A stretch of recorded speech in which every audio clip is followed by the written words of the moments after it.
जय हिंद दोस्तों। तो आज हम बात करने वाले हैं एक ऐसे महान स्वतंत्रता सेनानी के बारे में जिन्होंने अपना अमूल्य योगदान दिया है। उनका नाम कमला देवी चट्टोपाध्याय है। तो चलिए वीडियो को शुरू करते हैं। कमला देवी चट्टोपाध्याय का जन्म 3 अप्रैल सन 1903 को मंगलोर कर्नाटक में हुआ था। उनके पिता का नाम अनंत थाया धारेश्वर तथा उनकी माता का नाम गिरजाबाई था। उनके पिता मंगलोर के डिस्ट्रिक्ट कलेक्टर थे। जब वे 7 साल की थी तो उनके पिता का स्वर्गवास हो गया था। उन्होंने अपनी प्रारंभिक शिक्षा मंगलोर से प्राप्त की तथा इसके बाद में लंदन के अर्थशास्त्र स्कूल में शिक्षा ग्रहण की। उनकी शादी छोटी उम्र में कृष्णा राव से कर दी गई तथा स्कूली शिक्षा के दौरान विधवा हो गई थी। इसके बाद में उन्होंने सन 1919 में ही सरोजिनी नायडू के छोटे भाई हरेंद्र नाथ चट्टोपाध्याय के साथ पुनः विवाह के बंधन में बंध गए। हालांकि जात पात में विश्वास रखने वाले उनके रिश्तेदारों ने इसका घोर विरोध किया। कमला देवी ने अपने पति के साथ व्यापक रूप से यात्राएं की। वे एक सामाजिक कार्यकर्ता और कला और साहित्य की समर्थक थी। उनके बेटे का नाम रामकृष्ण चट्टोपाध्याय था। प्रकृति की दीवानी कमला देवी ने ऑल इंडिया वुमेन्स कॉन्फ्रेंस की स्थापना की। ये बहुत दिलेरी थी और पहली ऐसी भारतीय महिला थी जिन्होंने सन 1920 के दशक में खुले राजनीतिक चुनाव में खड़े होने का साहस जुटाया था। वह भी ऐसे समय में जब बहुसंख्यक भारतीय महिलाओं को आजादी शब्द का अर्थ भी मालूम नहीं था। ये गांधी जी के नमक आंदोलन वर्ष 1930 और असहयोग आंदोलन में हिस्सा लेने वाली महिला में से एक थी। नमक कानून तोड़ने के मामले में बॉम्बे प्रेसिडेंसी में गिरफ्तार होने वाली वे पहली महिला थी। स्वतंत्रता आंदोलन के दौरान वे 4 बार जेल गई और 5 साल तक जेल में रही।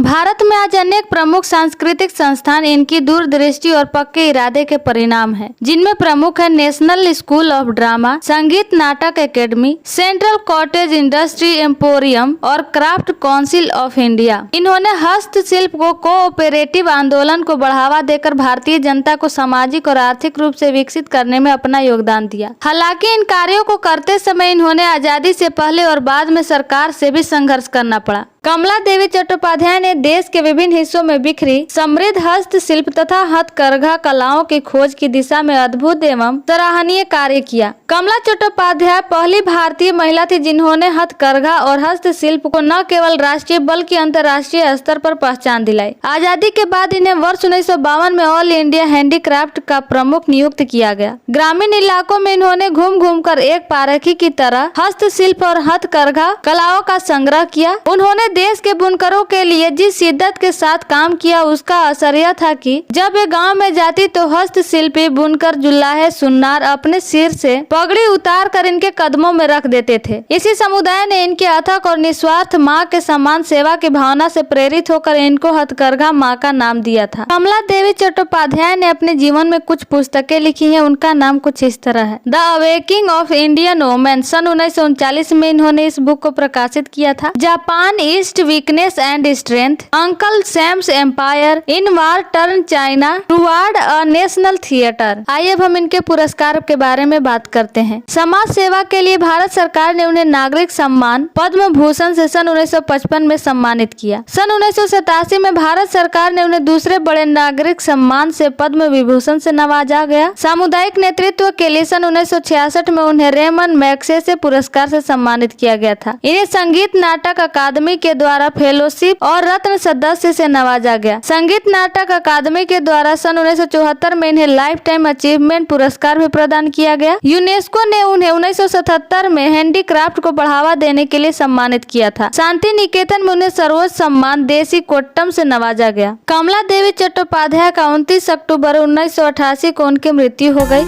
आई होप आपको ये वीडियो अच्छा लगा होगा। अगर अच्छा लगा तो हमारे चैनल को सब्सक्राइब जरूर कर ले ताकि आने वाली वीडियो की नोटिफिकेशन आप तक पहुंच सके। जय हिंद, जय भारत।